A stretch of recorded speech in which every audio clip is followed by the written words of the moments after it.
Hi, my name is Amanda Nesland, and welcome back to the Mandian Podcast. I hope all my listeners are staying safe and healthy during this quarantine time, and I thank you for choosing to tune in to this podcast. Today, we will be talking about microplastics. I want you to look down in front of you. How many plastics do you see? The plastic water bottle in your neighbor's hand, the plastic packaging around your snack, the synthetic fibers in your clothes. Plastics are everywhere.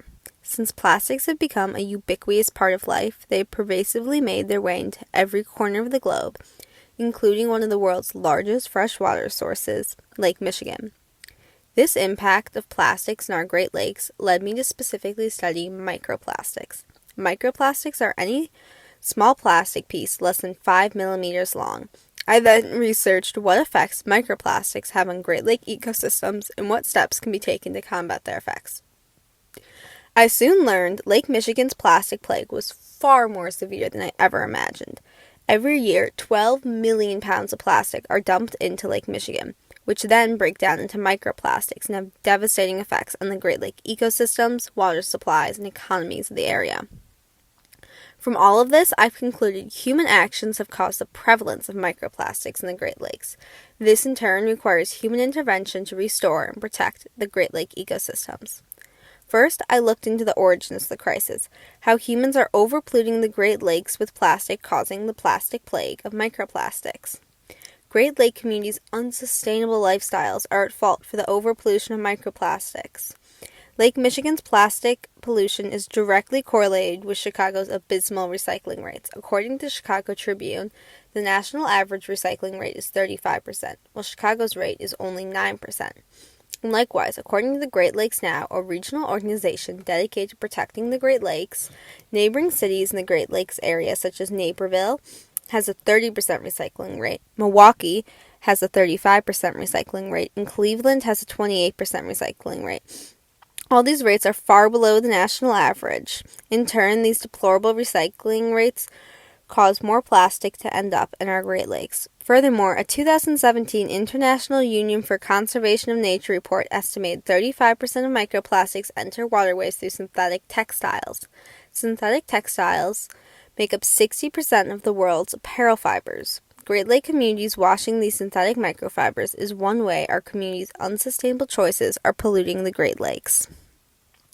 Great Lakes community possession and wash the synthetic fibers, which are acrylic fabrics, polyester cotton fabrics, fleece fabrics, etc., are resulting in the pollution of microplastics, as the Marine Pollutant Bulletin Journal found for every 13.23 pounds of clothes-washed, acrylic material lost over 700,000 fibers per wash. Polyester, nearly 500,000 fibers. Polyester cotton, nearly 140,000 fibers, and fleece material lost over 1 million fibers per wash. These loose microfibers then escape through the wash, polluting the Great Lake ecosystems with millions of microfibers. Through bioaccumulation, these fibers can then accumulate and damage the ecosystem and species. Furthermore, humans' enduring plastic design is another way we are overpolluting our waterways. According to the Environmental Protection Agency, aka the EPA, most common plastics take between 450 to 1,000 years to decompose. This nearly permanent design of plastic results in plastic remaining nearly indefinitely in our water cycle. In fact, according to the National Oceanic and Atmospheric Administration, a drop of water that enters Lake Michigan stays there for 62 years.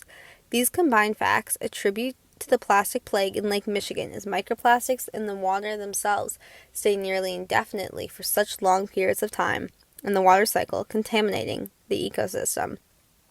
Humans' design of microplastics also allows them to persist through water and sewage treatment, as a result allowing them to pollute our waterways. The United Nations found 80 to 90% of plastic particles in sewage persist through sludge.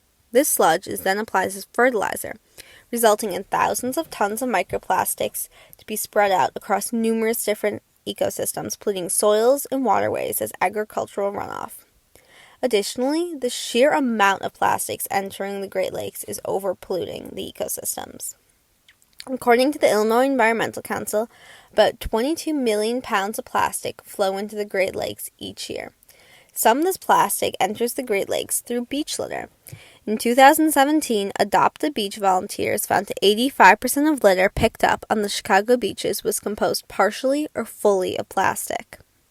This tremendous amount of plastic entering our water is at fault, of course, for the microplastic plague we have today. Furthermore, intervention to combat this crisis is so important because microplastic pollution has devastating effects on both humans and animals in the Great Lakes. Financially, the presence of microplastics in the Great Lake has potential for economic devastation for the communities supported by the Great Lakes. According to the EPA, Lake Michigan is Illinois' largest recreational resource and a great economic asset for the state, generating $3.2 billion annually and supporting 33,000 jobs. The presence of microplastics in the lake endangers the overall quality of water in the lake, from fishing to tourism to access to clean water, putting at risk the resource and capital generated by the Great Lakes. With the economic depression expected by COVID-19, it is ever more important to protect our aquatic ecosystem for the financial asset, the billions of dollars it generates, and the thousands of jobs it protects and produces.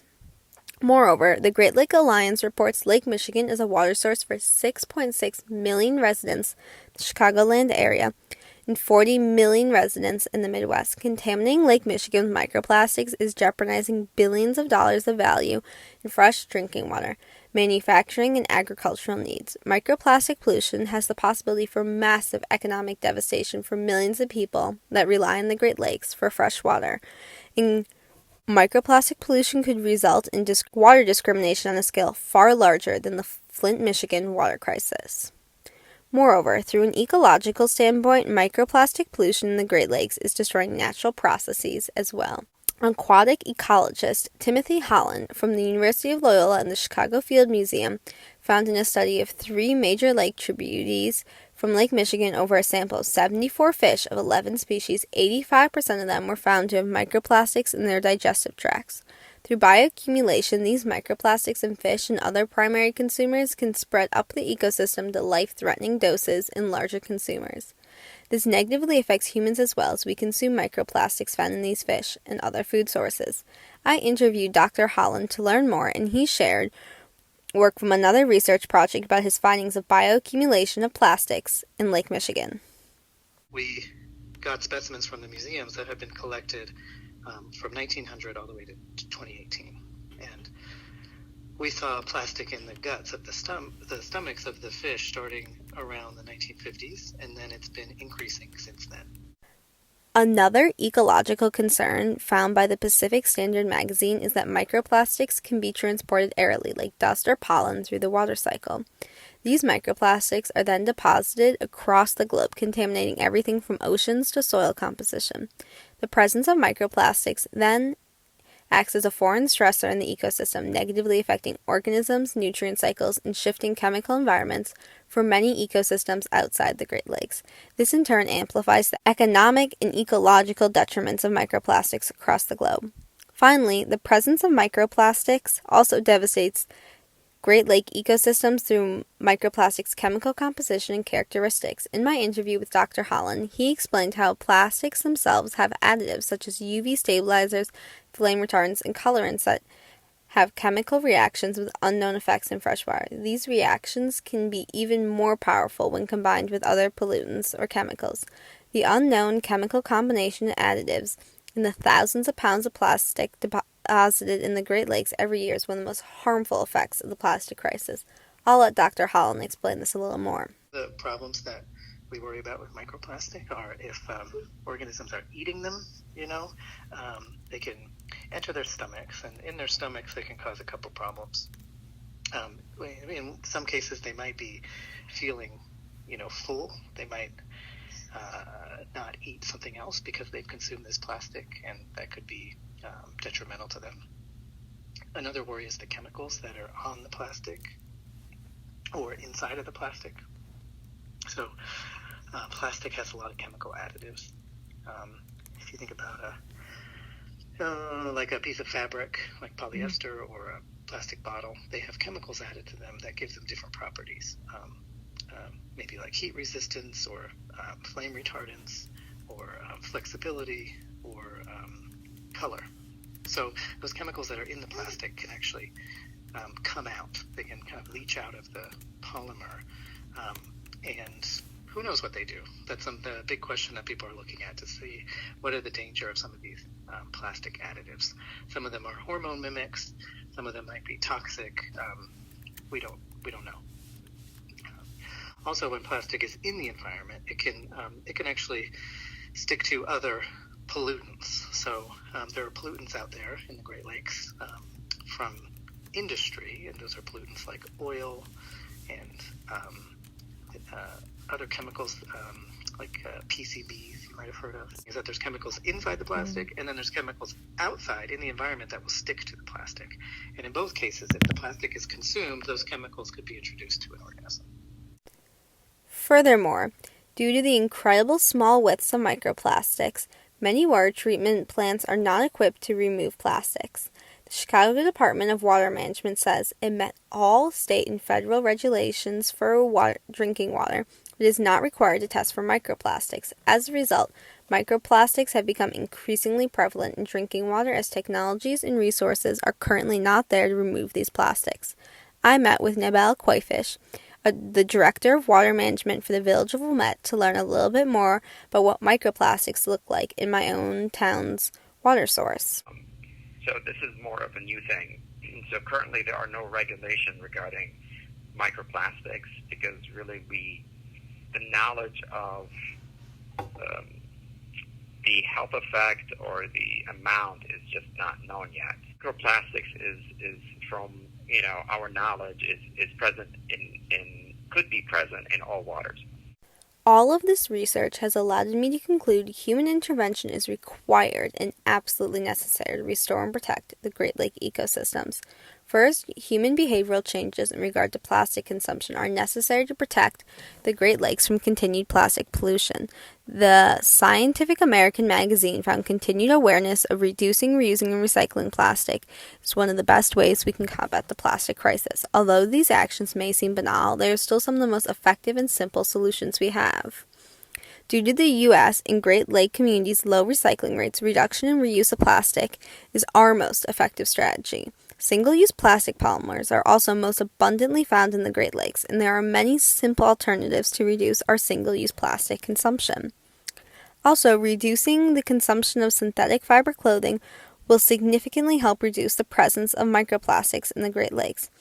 Every time these materials are washed, hundreds of thousands of microfibers are released into our waterways. Also, reducing the number of new purchases of synthetic fibers is a necessary step we can all take.